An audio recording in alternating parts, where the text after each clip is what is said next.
Good morning पिला माने शुभ सकाळ पिला माने एटा नुआ चैनल पिला माने तो ये चैनल को सब्सक्राइब कर नुआ पाठ्य पुस्तक तमर जहाँ भी क्लास रे अच्छी से गुडा को यही चैनल माध्यम रे तम पाखरे पहुँचब तो सब्सक्राइब कर दियो चैनल को अब लाइक कर दियो वीडियो को। चलंतु स्टार्ट करबा चतुर्थ श्रेणी रो प्रथम पाठ गणित आम चारि पाखर आकृति। सीमा खरा छुट्टी एक बड़ सहर को जीवाक चाहूला तांकु तांग बापा भुवनेश्वर नहीं जाइथिले। सेमाने नंदनकानन पठानी सामंत प्लानेटोरियम बिंदुसागर राम मंदिर राज्य संग्रहालय खंडगिरी उदयगिरी धौलीस्तूप राजभवन विधानसभा एहीपरि भाव में कलिंग स्टाइल अनेक पुराना जगह नूतन आकर्षण जगह को परिदर्शन करथिले। तो चलंतु से जो जगह गुड़ाक बुली से जगह गुड़ाक बुली तमें भी बुलीच खरा दिने हाँ ना नहीं हाँ वेरी गुड। वर्तमान से निज पाखर थिया काठर ब्लॉक गुड़की व्यवहार करी धौली स्तूपर एक मॉडल प्रस्तुत करने को चेष्टा करुच्ची। देख काठ व्यवहार कर धौली स्तूप को मन पकाउची तो से गुड़ाक निजे निजे तैयार करने को चेष्टा कर। ब्लॉक गुड़ी को व्यवहार करी एठा दिया जाइथिबा घर गुड़िकर मॉडल तैयार करने को चेष्टा कर। ए जो पठान सामने प्लानेटोरियम नंदनकानन होगा किंबा से बिंदुसागर राम मंदिर होगला तार खंडगिरी उदयगिरी से गुड़ा ब्लॉक गुड़ी को देख तुम मॉडल रे केउ अंश तुम देखाइछ तुम मॉडल कौन देखाइछ ना छात देखाइछ। हाँ मु मो मॉडल छात देखी तुम जे जहाँ मॉडल मूलदुआ स्तंभ जहाँ देखेछ से गुड़ाक लेख। तुम्हें ये अंश गुड़ी को कहीं बाछिल मॉडल तैयार करने कहीं बाछिल ना मॉडल मॉडल नहीं मॉडल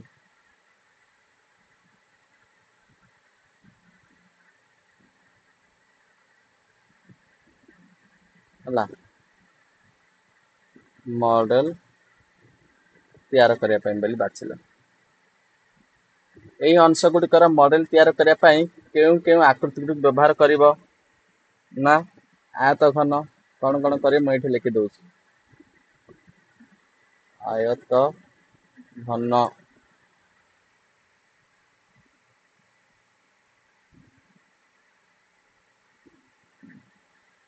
घन आकृति आ गोटे समघन नलाकृति नला नलाकृति ता सहित वृत्त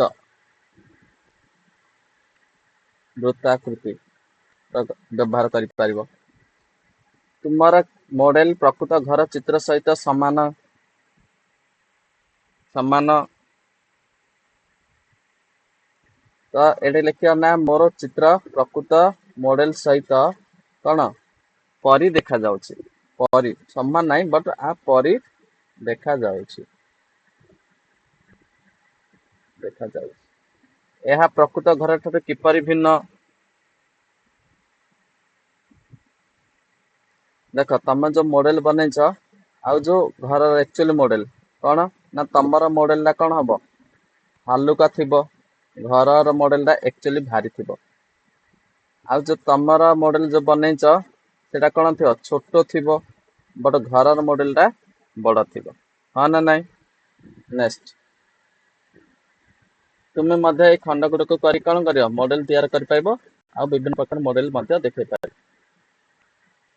तम गाँव को गोटे घर को बाछ अबा पड़िशा घर को बाछ पे गली कौन सी घर को बाछ केतक मॉडल प्रस्तुत करी धरिकी आसी शिक्षकों को देखाओ एटा तुमर प्रकल्प कार्य है। मु धौली स्तूपटे गोटे मॉडल तैयार करिछि धौली स्तूपर मॉडल अच्छा देख ये किए धौली स्तूपर मॉडल करछि हाँ होमवर्क टा लिखि दियो एटा होमवर्क तुम शिक्षक मान को समस्त देखेब जे मॉडल प्रस्तुत करी आनिकी देखेब है। हाँ हाँ हाँ समस्ते मॉडल प्रस्तुत करी आनी क्लास नेक्स्ट क्लास रे शिक्षक मान देखेब घरे घरे बना प्रकल्प कार्य जो गुड़ाक दिया होची से गुड़ाक निजे निजे बनाई बेली चेष्टा कर न बनइले केमिति हबो है। देख एटा धौली स्तूप पर देखा जाउची कि कहल धौली स्तूप पर देखा जाउची जो पिलाटी धरती देख ये धौली स्तूप ये अच्छी पिलाटी गोटे मॉडल बनईची एटा धौली स्तूप पर देखा जाउची कि हाँ देखा जाउची वेरी गुड हाँ देखा जाउची। ଏହା ଧଳୁ ସ୍ତୂପ ପରି ଦେଖାଯାଉଛି। ଏହି ମଡେଲରେ ଏ ଧଳୁ ସ୍ତୂପର ଏକ ମଡେଲ ତିଆରି କରିବା ପାଇଁ କେଉଁ ଆକୃତି ବ୍ୟବହାର କରିବ କାହିଁକି? କୋଉ ପ୍ରକାର ଆକୃତି ବ୍ୟବହାର କରିବ? ନା ଦେଖ, ଘନ ଆକୃତି ମୁଁ ବ୍ୟବହାର କରିବି। ତା ସହିତ ଅର୍ଦ୍ଧ ଗୋଲାକାର ଆକୃତି, ଅର୍ଦ୍ଧ ଗୋଲକ ଆକୃତି ବ୍ୟବହାର କରିବି। ତା ସହିତ କଣ ବେଲୁନ ଆକୃତିର ବ୍ୟବହାର କରିବି। କଣ ବେଲୁନ ଆକୃତିର ବ୍ୟବହାର କରିବି। ତା ସହିତ ଏହିପରି ଭାବେ ବିଭିନ୍ନ ଆକୃତି ଇତ୍ୟାଦି ମୁଁ ବ୍ୟବହାର କରିପାରିବି।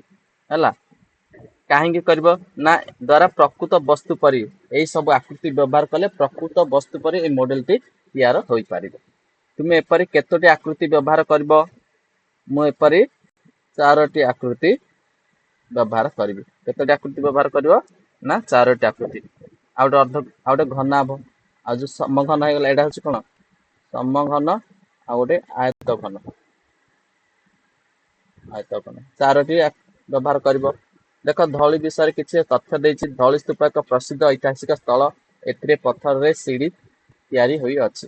ପଥର ସିଡି ଅଛି। ତ ଦେଖ, ଏସବୁ ଗୁଡାକ ଦେଖ, ମାଟି ଇଟା, ପଥର ଇଟା, ଏସବୁ ଗୁଡାକ କଣ ସବୁ? ଏସବୁ ଗୁଡାକ କଣ? ଘନାଭ ବା ଘନ ବସ୍ତୁ।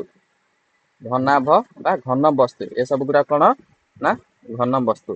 ହେଲା, ଯେମିତି ଲୁଡୁ ଗୋଟି ହେଇଗଲା, ଘନ ବସ୍ତୁ ନା ନାଇଁ? ହେଲା, ତ ଏ ସବୁ ଗୁଡାକ ଘନ ବସ୍ତୁ। ତାପରେ ତମେ କଣ କରିବ? ଛୋଟ ଛୋଟ ବୋତଲ, ଅଦରକାରୀ ଡବା, ସଢେଇ ଇତ୍ୟାଦି ସଂଗ୍ରହ କରି କଣ କରିବ? ଗୋଟେ ମଡେଲ ପ୍ରସ୍ତୁତ କରିବା ପାଇଁ ବୋଲି ଚେଷ୍ଟା କରିବ। ଏଇଠି ଦେଖ, କାଗଜ ପଟି ସାହାଯ୍ୟରେ ଗୋଲକ ପରି ଆକୃତି ପ୍ରସ୍ତୁତ କର। ସେଠି ଦେଖ, କାଗଜ ପଟି କଲା ଗୋଲକ। ତା ସହିତ ଏଇଠି ଦେଖ, ଗୋଟେ ଆମର ବକ୍ସ, ଖୋଲା ବାକ୍ସ ଖୋଲିଛି। ସୀମା ଖୋଲା ବାକ୍ସକୁ ଚଟାଣ ଉପରେ ରଖିଛି।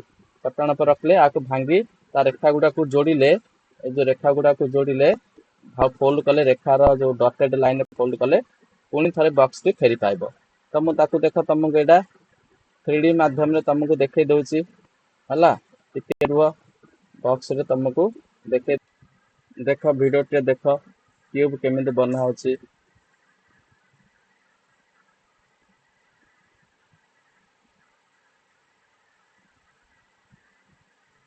ତମେ ମଡେଲ ବି ବନେଇ ପାରିବ, କାଗଜ ଫୋଲ୍ଡ କଲେ ତାପରେ କ୍ୟୁବ ବି ନିଜେ ବନେଇ ପାରିବ।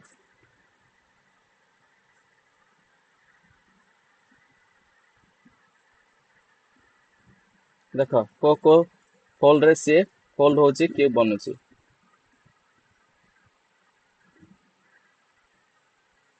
ଦେଖ, ହେଲା ନା ନାଇଁ? ସମଖାନକାର ବସ୍ତୁ ବନିଲା। ଆଉ ଥରେ ଦେଖ,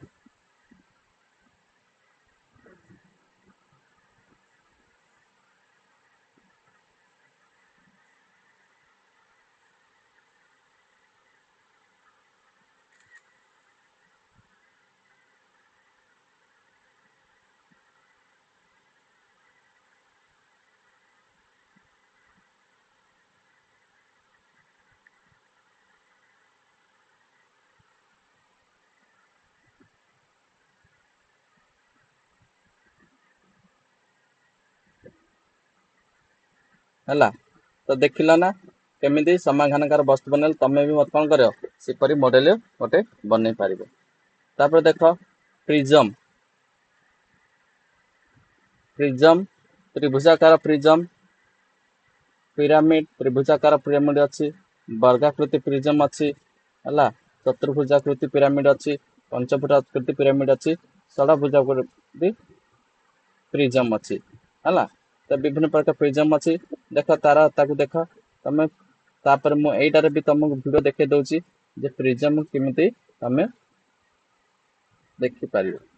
ଦେଖ ପିଲାମାନେ, ଏଇଠି ଆମର ପିରାମିଡ ପ୍ରିଜମ ଭିତରେ ଦେଖ,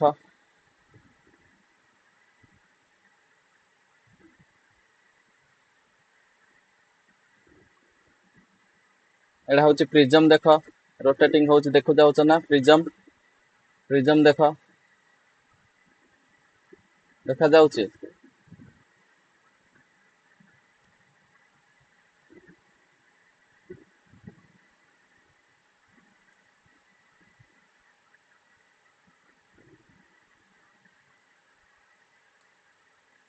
ପ୍ରିଜମ ଦେଖାଗଲା। ହଁ ଦେଖ ଧାର ସଂଖ୍ୟା କେତେ କଣ ସବୁ ଲକ୍ଷ୍ୟ କର। ଦେଖ କେତେ ପ୍ରକାର ପ୍ରିଜମ ଦେଲା।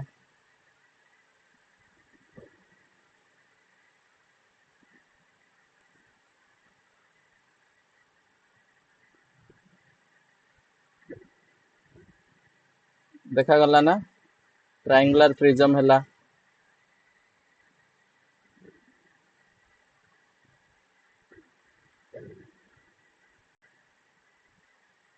ଦେଖ ଆନିମେସନ ଦ୍ୱାରା ତମକୁ ଦେଖାଉଛି ଟ୍ରାଇଙ୍ଗୁଲାର ପ୍ରିଜମ ହେଲା। ଏଇଟା କଣ ଏଟା ସ୍କ୍ୱେର ଟାଇପ ର, ଏଟା ଟ୍ରାଇଙ୍ଗଲ ଟାଇପ ର, ଏଟା ବି ଟ୍ରାଇଙ୍ଗଲ ଟାଇପ ର। କେତେଟା ଟ୍ରାଇଙ୍ଗଲ ରହିଲା? ଦିଟା ଟ୍ରାଇଙ୍ଗଲ ରହିଲା।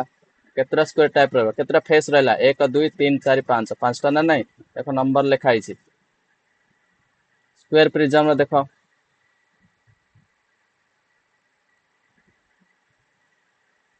ଏକ ଉପର ସ୍କ୍ୱେର ଟା ଗୋଟେ ରହିଲା,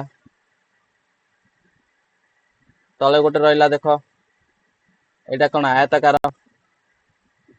ପାର୍ଶ୍ୱ 2 କିବୋର୍ଡ ଏଇଟା କେତୋଟି 1 2 3 4 5 6 ଟୋଟାଲ ସର୍ବମୋଟ କେତୋଟି ହେଲା ନା 6ଟି ହେଲା। ଦେଖ 3D ଆନିମେସନ ଉପରେ ଦେଖୁଛି ଆଗ ପଛ ଉପର ତଳ ଦି ପାର୍ଶ୍ୱ। ରେକ୍ଟାଙ୍ଗୁଲାର ପ୍ରିଜମ ଦେଖ ତମ ବହି ଦେଖ କମ୍ପାସ ଦେଖ ସେଟା ହଉଛି ଗୋଟେ ପ୍ରକାର ରେକ୍ଟାଙ୍ଗଲ ପ୍ରିଜମ ଟାଇପ ର କାମ କରିବ। 2ଟା 3ଟା 4ଟା 5ଟା 6ଟା।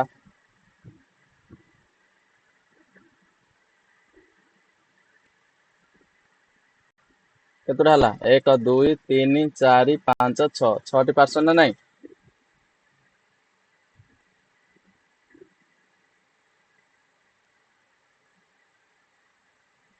ହଁ 6ଟି ପାର୍ଶ୍ୱ। ନେକ୍ସଟ ତାପରେ ଆସିଲା ଆମର ପେଣ୍ଟାଗନ ବା ପଞ୍ଚଭୁଜାକୃତି 5ଟା। ବହିକି ଦେଖ ଏଇଠିକି ଦେଖ ତଳେ ଗୋଟେ ରହିଲା ପୃଷ୍ଠ ଉପରେ ଗୋଟେ ଦେଖ ପେଣ୍ଟାଗନ ଏଇଟା 5ଟା ଧାର ହେଲା।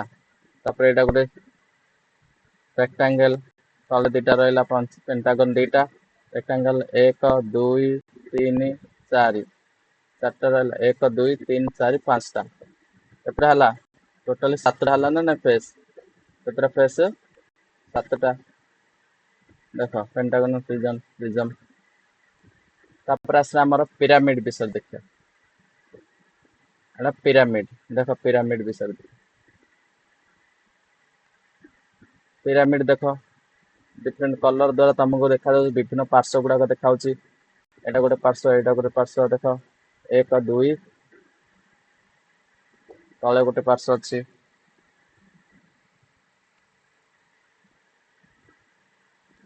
ଏଟା ସ୍କ୍ୱେର ବାଲା ରେକ୍ଟାଙ୍ଗଲ ବାଲା ପିରାମିଡ ହବ ହେଲା। ପଞ୍ଚଭୁଜାକୃତି ବିଶିଷ୍ଟ ପିରାମିଡ ହେଇଯିବ। ଚତୁର୍ଭୁଜାକୃତି ହେଇଯିବ ହେଲା। ସ୍କ୍ୱେର ମାନେ ତ୍ରିଭୁଜାକୃତି ହେଇଯିବ ହେଲା। ଏକ ତ୍ରିଭୁଜ ଏଟା ଏପେକ୍ସ ବୋଲି କୁହାଯାଉଛି ଶୀର୍ଷ। 3ଟା ଯାକ ଯୋଉ ମିଳନ ସ୍ଥଳକୁ ଶୀର୍ଷ ବୋଲି କୁହାଯାଏ। ତଳେ କଣ ହବ ରେକ୍ଟାଙ୍ଗଲ ଗୋଟେ square rectangle triangle Pentagon type ର ପିରାମିଡ ଅଛି।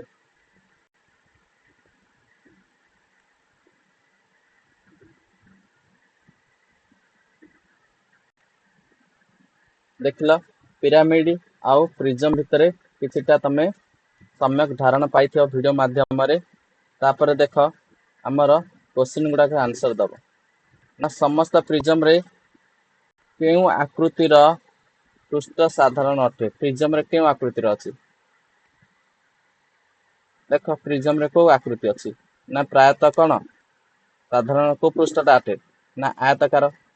ଆୟତକାର ଦେଖିଲ ନା ନାଇଁ ସବୁ ଜାଗାରେ କଣ ଅଛି ଆୟତକାର ମୁଖ ବା ଆୟତକାର ପୃଷ୍ଠଟା ସାଧାରଣ ଅଟେ। ଏହି ପ୍ରିଜମ ଗୁଡିକରେ ଅନ୍ୟ କେଉଁ ସଦୃଶ ଆକୃତି ଅଛି? ଏଇ ଯୋଉ ପ୍ରିଜମ ଗୁଡିକରେ ଅନ୍ୟ କଣ କଣ ଅଛି? ତ୍ରିଭୁଜ ଅଛି କଣ ତ୍ରିଭୁଜ ଅଛି ଚତୁର୍ଭୁଜ ଅଛି ଆଉ କଣ ଆଉ ତା ସହିତ ପଞ୍ଚଭୁଜ ବି ଅଛି। ଏଇଟା ଦେଖ ପଞ୍ଚଭୁଜ ଅଛି, ଦେଖେଇଥିଲି ପଞ୍ଚଭୁଜ ଅଛି।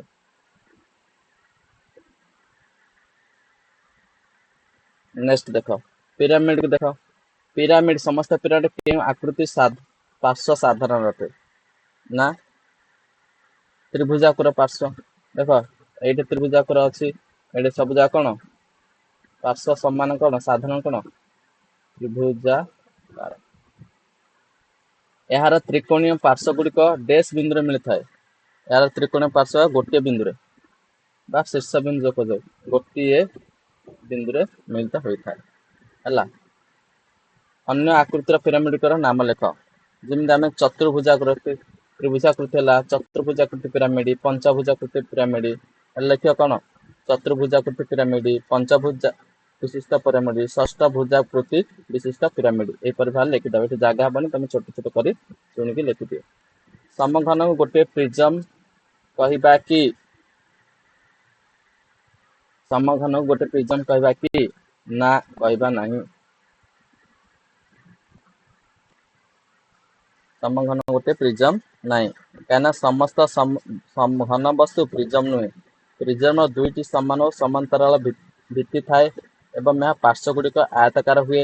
ପିରାମିଡର ଗୋଟିଏ ଭିତ୍ତି ଥାଏ ଏବଂ ସମସ୍ତ ତ୍ରିଭୁଜକର ପାର୍ଶ୍ୱ ଗୋଟିଏ ଶୀର୍ଷ ବିନ୍ଦୁରେ ମିଳିଥାଏ। ପିରାମିଡର ସବୁ ଯାକର ଯୋଉ ଶୀର୍ଷ ଗୋଟେ ବିନ୍ଦୁ ମିଳୁଛି, କିନ୍ତୁ ଏଇଟାର ନାହିଁ। ତ ସମଘନକୁ ପ୍ରିଜମ କହିପାରିବା ନାହିଁ। ପ୍ରିଜମ ଓ ପିରାମିଡ ମଧ୍ୟରେ ପାର୍ଥକ୍ୟ କଣ? ପାର୍ଥକ୍ୟ କଣ ଦେଖ, ନାଇଁ କହିବାନି। ତ ଏଠି ପ୍ରିଜମ ଓ ପିରାମିଡ ତ ପାର୍ଥକ୍ୟ କଣ? ସରି ସମଘନ ଗୋଟେ ପ୍ରିଜମ କହିବା, ଏଇଟା ହଁ ଆନ୍ସରଟି ହଁ ହବ। ଆରେ ଆନ୍ସର ହଁ ହବ ହେଲା। ମୁଁ ଭୁଲରେ ନା କହିଦେବି ହେଲା। ପ୍ରିଜମ ଓ ପିରାମିଡ ମଧ୍ୟରେ ପାର୍ଥକ୍ୟ କଣ? ଦେଖ ପ୍ରିଜମର କଣ ହଉଛି ନା ପ୍ରିଜମର ଦୁଇଟି ସମାନ ସମାନ୍ତରାଳ ଭିତ୍ତ ଥାଏ। ଦିଟା ସମାନ୍ତରାଳ ସମାନ ଭିତ୍ତ ଥାଏ, କିନ୍ତୁ ପାର୍ଶ୍ୱ ଗୁଡିକ ଆୟତକୃତ। ଦେଖ ପ୍ରିଜମର ଦିଟା ସମାନ୍ତରାଳ ଭିତ୍ତ ଥାଏ। ଏଇଠି ଦେଖ ଏଇଟା ତ୍ରିଭୁଜ ହେଲା, ଆର ହେଲା, ଆଉ ପାର୍ଶ୍ୱ ଗୁଡା କଣ ନା ରେକ୍ଟାଙ୍ଗୁଲାର ଆୟତାକାର ହୁଏ। କିନ୍ତୁ ପିରାମିଡରେ ଦେଖ ଗୋଟେ ଭିତ୍ତି ଥାଏ, ବେଶ ଥାଏ। ଗୋଟେ ଭିତ୍ତି ମାନେ କଣ ବେଶ ଯୋଉ କହୁଛି ତଳ ଗୋଟେ ପୃଷ୍ଠ ଥାଏ, କିନ୍ତୁ ଅନ୍ୟ ଗୁଡାକ କଣ ହୁଏ ତ୍ରିଭୁଜାକାର ଗୋଟିଏ ଶୀର୍ଷ ବିନ୍ଦୁରେ ମିଶିଥାଏ। ଅନ୍ୟ ଗୁଡାକ ତ୍ରିଭୁଜାକାର କିନ୍ତୁ ଗୋଟିଏ ଶୀର୍ଷ ବିନ୍ଦୁ ମିଳିଥାଏ। ଆର ଦିଟା ଭିତ୍ତ ଥାଏ ବଟ ଆୟତାକାର ପାର୍ଶ୍ୱ ଗୁଡାକ, କିନ୍ତୁ ଆର କଣ ପାର୍ଶ୍ୱ ଗୁଡାକ ତ୍ରିଭୁଜାକାର ବଟ ଭିତ୍ତି ମାନେ ଯୋଉ କଣ ଆମର ଯୋଉ ବେଶ କୁହନ୍ତି, ଭିତ୍ତିଟା କଣ ଆର ଗୋଟେ ଭିତ୍ତି, ଆଉ ଅନ୍ୟ ଗୁଡାକ କଣ ଗୋଟେ ବିନ୍ଦୁରେ ଯାଇ ମିଶିଥାନ୍ତି। ଏଇଟା ହଉଛି ବେସିକ ଡିଫରେନ୍ସ ପ୍ରିଜମ ଆଉ ୟା ଭିତରେ। ତ ଏଇଟା ଏତିକି ଆଜି ଆମେ ପଢିଥିବା, କାଲିକି ଆମେ ତାପରେ ଏଇ ପ୍ରିଜମ ଭିତରେ ଡିଫରେନ୍ସ କରିବା। ଆଜି ପାଇଁ ଏତିକି, ବେଶୀ ଆଜି ଟାଇମ ହେଇଗଲାଣି। ଆଜି ପାଇଁ ଏତିକି। ପିଲାମାନେ ଚ୍ୟାନେଲକୁ ସବସ୍କ୍ରାଇବ କର, ଏତେ କର, ବେଲ ଆଇକନକୁ ଦବେଇ ଦିଅ ହେଲା। ସେୟାର, ସବସ୍କ୍ରାଇବ, ଲାଇକ୍ କର। ଧନ୍ୟବାଦ। ଖୁସିରେ ରୁହ ପିଲାମାନେ।